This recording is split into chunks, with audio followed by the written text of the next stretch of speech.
कामों की थाना सदर के इलाका हरपोकी में इंसानियत सोज वाक़या अब्बास ज़िम्मेदार अब्बास और उमैर ने मेहनत कश नौजवान को असला के ज़ोर पर बदफेली का निशाना बना डाला। मुलजमान असला के ज़ोर पर मेहनत कश नौजवान से बदफेली करते रहे और नाजेबा वीडियो भी बनाते रहे। अब्बास ज़िम्मेदार रहमान उमैर और अब्बास मेहनत कश अब्बास नामी नौजवान को नाजेबा वीडियो की बुनियाद पर ब्लैक मेल कर रहे हैं और कत्ल की धमकियाँ भी दे रहे हैं।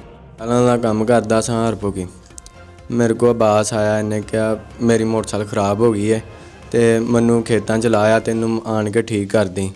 तो मैं ये गल दे नाल ते मैं चला गया उहदे खेतों उत्थे जाके इन्हां को पिस्तौल सी, इन्हां मेरे सर ते रख के ना इन्हां मैंने जबरदस्ती शलवार तारी और ज्यादती का निशाना बनाया।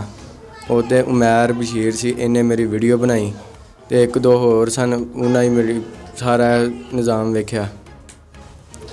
अब्बास ने ते उमैर ने इन्हां ज्यादती भी की है तो इन्हां बकायदा वीडियो भी बनाई है। और रहमान नाम का बंदा वो मैनू ब्लैकमेल करन दिया, धमकियां देंदा, मैनू मारदा, डरांदा कि तेनू मार देना, तू पिंड छड़ जा ते चुप चपीतियां सुलह कर लै।